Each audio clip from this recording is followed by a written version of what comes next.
Parmenas Radio presenta Línea de Tiempo. Estamos en su programa La Línea del Tiempo. Sintonízanos en parmenasradio.org.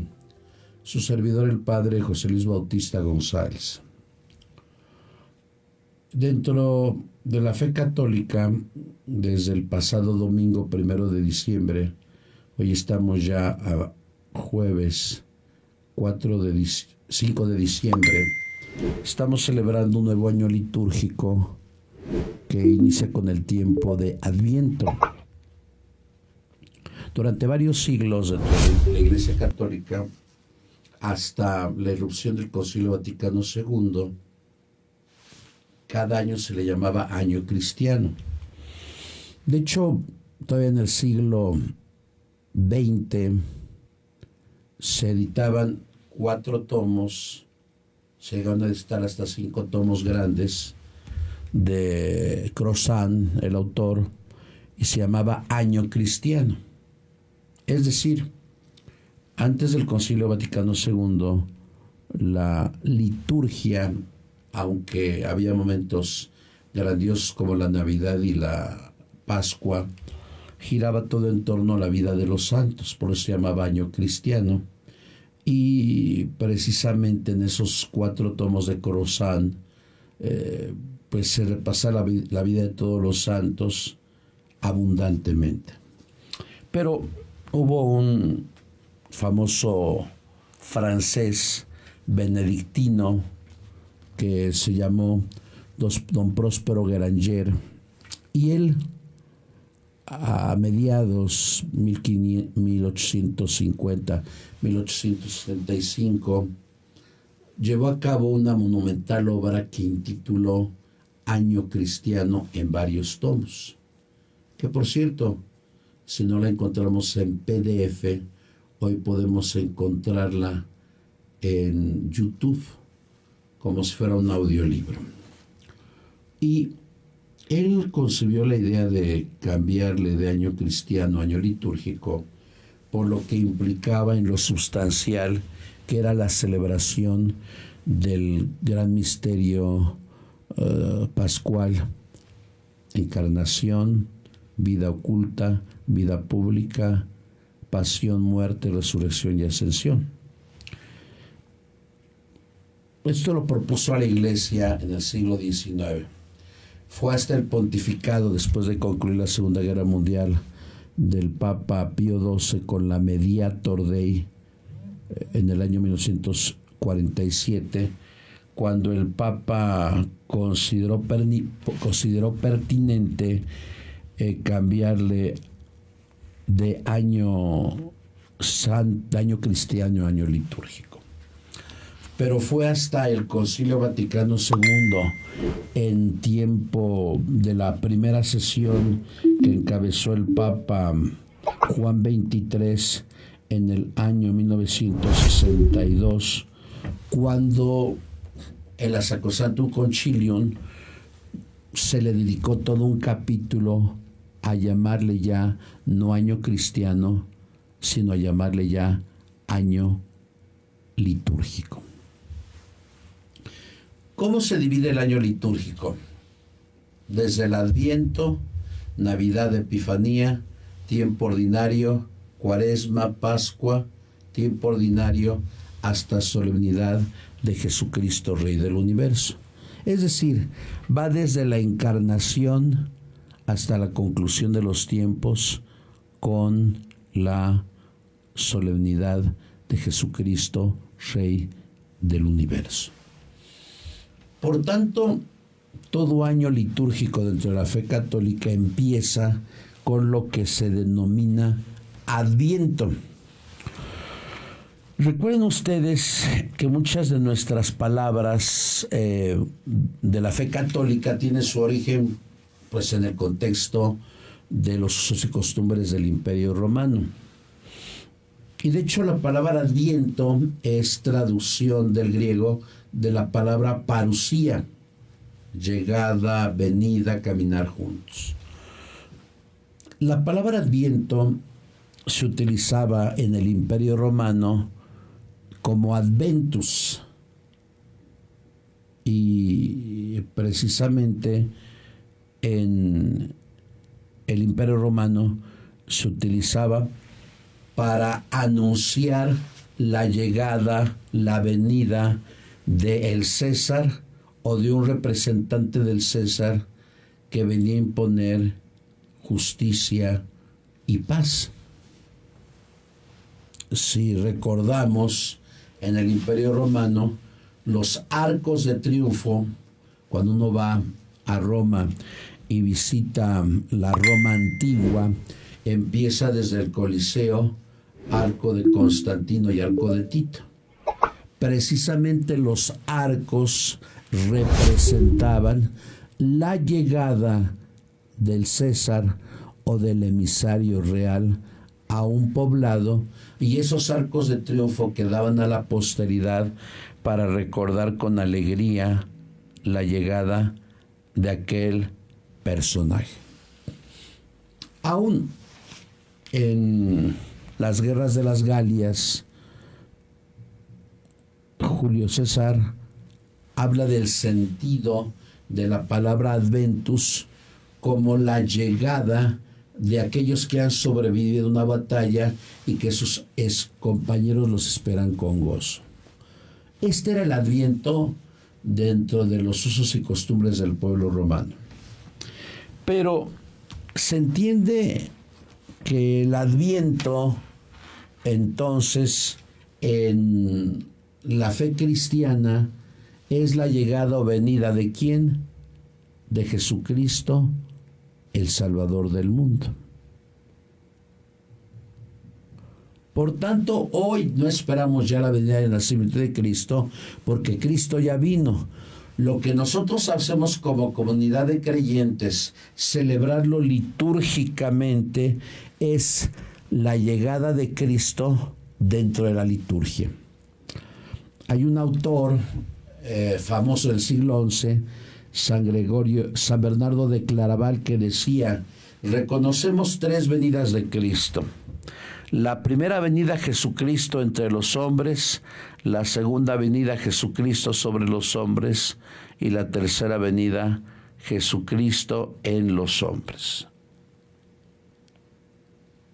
Es decir, San Bernardo reconocía la venida histórica, la que pasó hace más de 2000 años, la venida litúrgica, la que celebramos cada año con todo el grandioso simbolismo de salvación, y tercero, la venida escatológica, donde celebramos que Cristo vendrá por segunda vez para salvarnos. Esas son las tres venidas que celebramos de Jesús. Es por eso que el tiempo de Adviento, si así lo podemos entender como un tiempo donde esperamos la venida del Salvador del mundo, entonces es un tiempo de gozo, y es un tiempo de alegría, y es un tiempo de paz gozosa, porque sabemos que vendrá Jesús. Un simbolismo que es un poco tardío dentro de la Iglesia Católica es la corona de Adviento. Si nosotros vamos ahorita a algún templo católico, veremos que a un lado del altar o junto al altar está una mesita donde hay una especie de corona circular con un follaje verde, con 4 velitas a los lados y con una vela blanca en medio. ¿Cómo poder explicar esta expresión que se le llama hoy corona litúrgica? Corona de Adviento. La corona de Adviento está compuesta por 3 velas alrededor. Y esas 3 velas, 3 son moradas y una rosa. Se prende la primera dominica una morada, la segunda dominica una morada, la tercera dominica una rosa y la cuarta dominica la morada. Cada vela representa un domingo del Adviento. Y Y el tercer domingo, cuando se prende la vela rosada, significa alegría, gozo. Es la alegría de que estamos esperando al Salvador del mundo.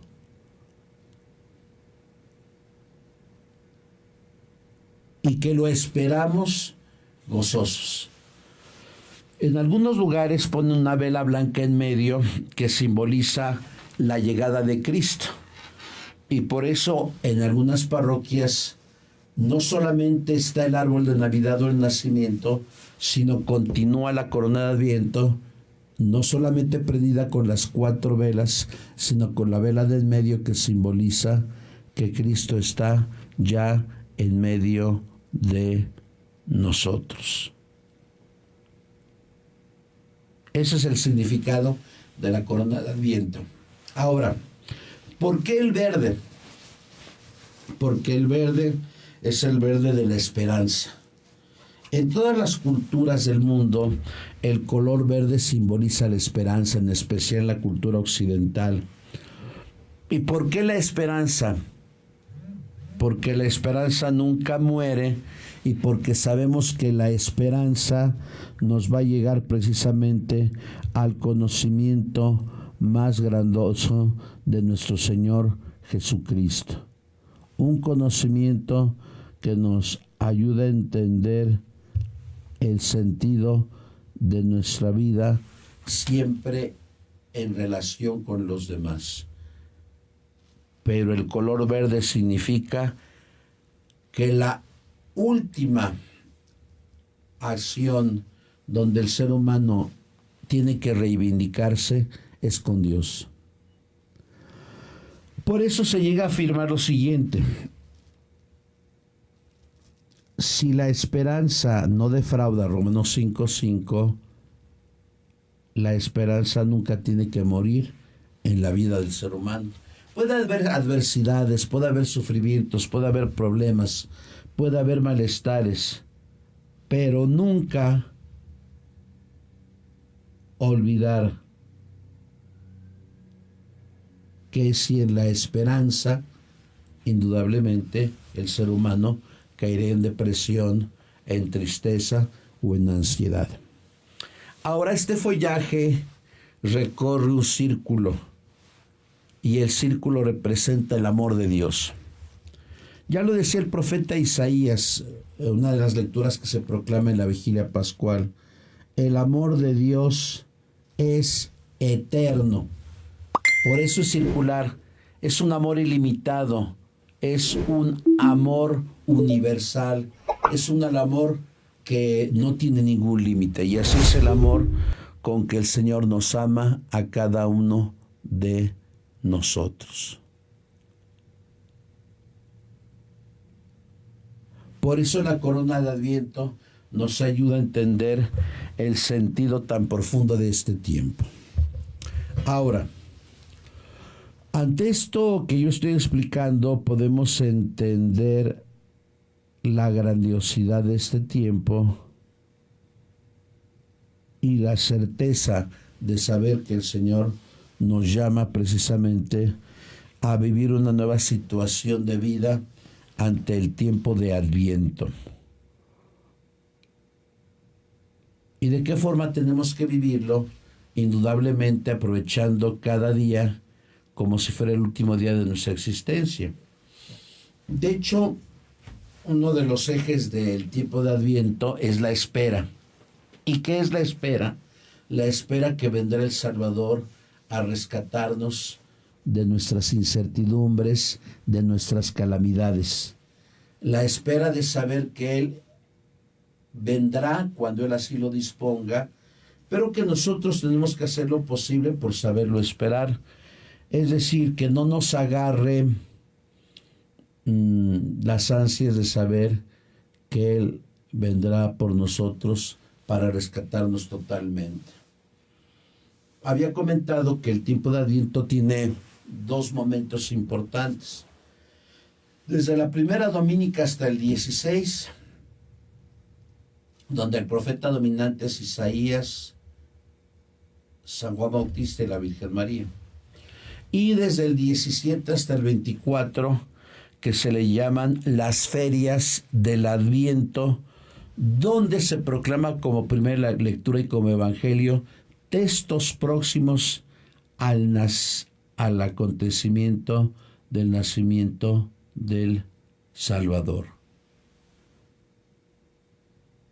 Si antiguamente, precisamente, se consideraba en el pueblo de Israel que iba a venir el Salvador, hoy consideramos con mayor viveza que el Salvador será presente de un momento a otro. Capítulo 22 de Apocalipsis es el ya, pero todavía no. La presencia de Cristo que nos llama a decirle: aquí estoy, Señor, para hacer tu voluntad.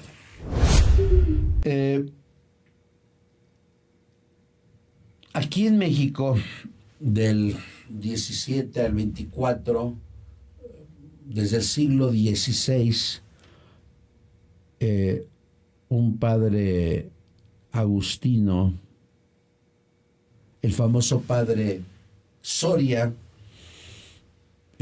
inventó lo que se llamó las misas de aguinaldo. ¿Y en qué consistían las misas de aguinaldo? Las misas de aguinaldo consistían en que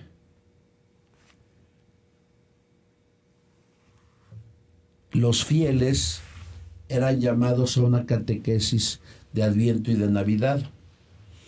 Y el padre Soria pidió permiso al Papa para que se rezara el rosario, se hicieran las posadas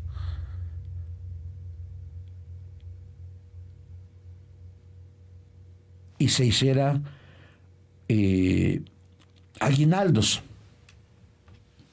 De hecho, esta tradición es antigua y el Papa pidió que se celebrara en México como una catequesis a los indígenas.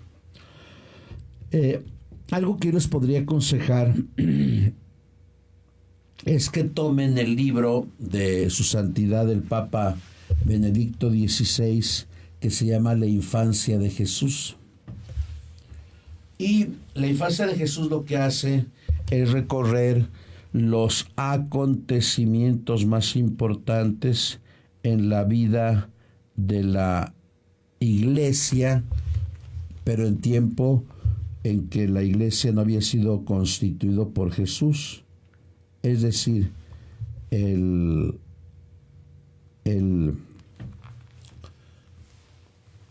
Infancia de Jesús va a hablar de los textos próximos al nacimiento de Jesús.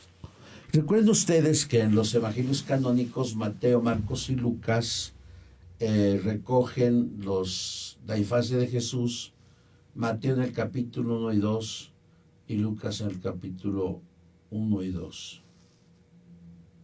Por tanto, lo que hace Benedicto XVI es hablar de los textos y comentar los textos de lo que va a acontecer antes del nacimiento del Salvador.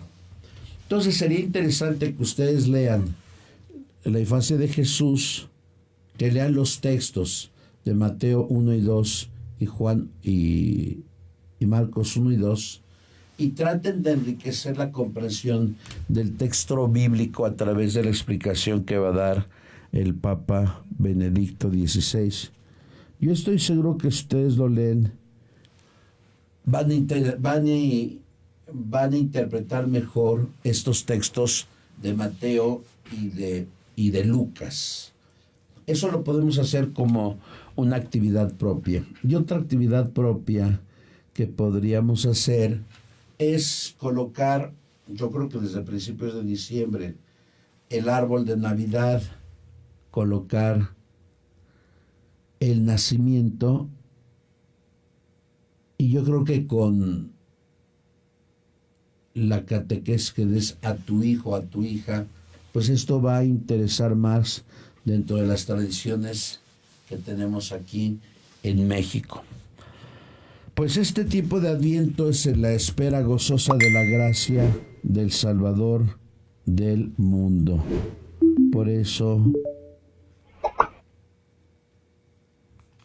Por eso hay que hacer un esfuerzo por conocer el significado del Adviento, pero también el significado de la Navidad. A veces nos abruman los que acostumbran comprar regalos, los que salgan de vacaciones en este tiempo, los que ya se preparan para decir dónde voy a comer, dónde voy a cenar, con mi papá, con mi suegra, con mi yerno, con mi cuñado, quién sabe. Pero a veces nos abruman tanto esas cosas que perdemos el sentido propio de la Navidad. Y al final, en lugar de celebrar una Navidad como debería de ser, ya no celebramos la Navidad porque celebramos otra cosa, pero ya no es el sentido de la Navidad. Por eso sí es importante distinguir en lo que significa una Navidad llena de materialismo y de relativismo y una Navidad cristiana. En este tiempo, también en las empresas, se suelen hacer posadas. Posadas donde la gente concluye alcoholizándose o tomando cigarro o fentanilo. Y dijeron, pues ya hicimos nuestra posada. ¿Acaso eso es posada? Si antiguamente yo les comentaba en tiempo del padre Sorcia, la posada ¿en qué consistía? Se terminaba la Navidad, se hacía el rosario y la letanía en latín, después se cantaba las posadas, unos adentro y uno afuera. Eso era el significado propio de la Navidad. Hoy ya no. Hoy hemos relativizado la Navidad. Hasta los políticos hablan por radio y por televisión y nos desean feliz Navidad, que nos vaya en paz, que nos vaya en justicia, que estemos felices, pero nunca mencionan al principal. ¿Y quién es el principal? El Salvador del mundo. Por eso es Nativitas. Nativitas significa nacimiento. Nacimiento del Salvador, de Jesús. Navidad significa nacimiento del Salvador. ¿Cuándo lo vamos a celebrar? El próximo 25 de diciembre. A veces sí ponemos el arbolito, ponemos nuestro árbol, ponemos nuestro nacimiento, pero lo que hace falta poner en nuestras casas es una disposición interior para celebrar con alegría el nacimiento de nuestro Salvador.